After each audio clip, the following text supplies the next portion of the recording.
The outgoing leader of the UK Independence Party has told the party conference it's in a strong position to win seats in this region at the next general election.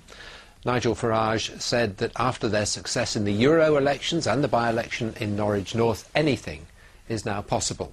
Our political correspondent Andrew Sinclair is at the conference in Southport now. Andrew.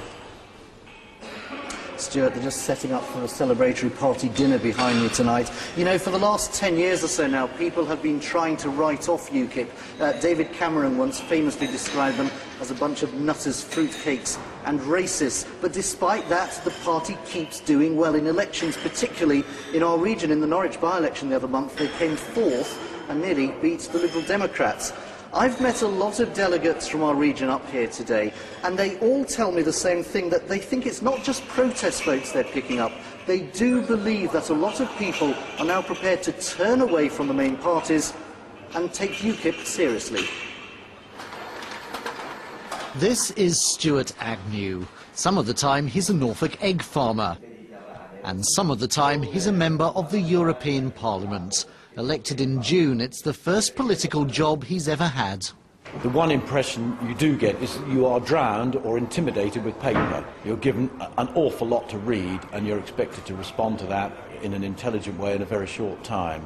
Do you think you're going to be able to make a difference out there? If we're not there, then the thing will go on completely unopposed. It's our job to be the formal opposition there. That's how we see ourselves. And this afternoon here in Southport, Mr Agnew was on stage being paraded as one of UKIP's latest successes. With its call to withdraw from the EU and not being part of the Westminster expenses scandal, the UK Independence Party once again did well in the Euro elections. They won 2 seats in this region, taking votes away from the Conservatives. I think it's unfortunate that UKIP did so well. If you like, they are an irresponsible party in the sense that they can make statements which they're never going to have to deliver on. At the end of the day, we were here to produce some results. But support for UKIP keeps growing. For the first time ever, they now have 3 county councillors in the region. In the 6 weeks since being elected, Pete Reeve has already pleased voters in Ramsey in Cambridgeshire by persuading the police to increase nighttime patrols. In the past, people saw UKIP as a wasted vote, and people now know that if they vote how they believe, if they vote for UKIP, they're going to achieve we can actually win it, and we can put in place the things we've been talking about and they've wanted to see for so long. And with so much success behind them, all the talk this weekend is about the general election, where they believe they can win their first Westminster seats. Andrew Sinclair, BBC Look East.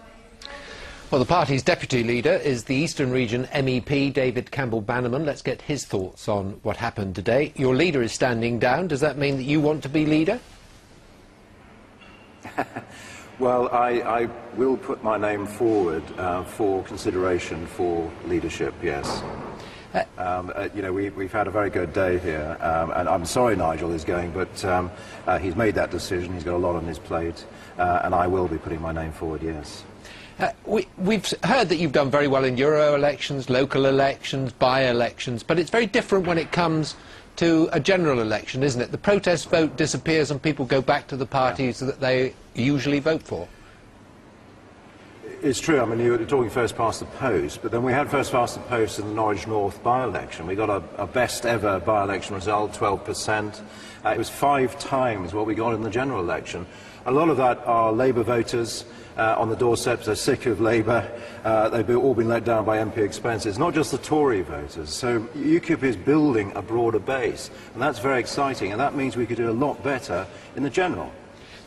Like the Greens, in a way, you're a one-policy party, aren't you? Do you have policies on anything other than withdrawing from Europe?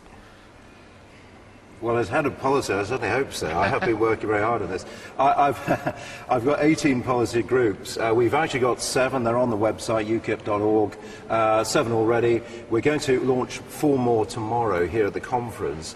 And these papers will be out, obviously, between now and the general election, as we're expecting spring next year. No, we are not just a single-issue party. We have views right across the board, and we do offer a real radical alternative. And at the end of this week, what will you hope to have achieved as a party at your conference? Well, it's a celebration in part. You know, we've got 13 MEPs. It was a great result. We beat Labour in the European elections, which was an amazing result nationally. It's about consolidation. It's about building up the troops for the general election, which is the next big test. It's not far away. We're talking May, June next year. A lot of work to be done. So it is about building up the party. And obviously Nigel Farage will be very much part of that. Yeah. We have to leave it there. Thank you very much for being with us.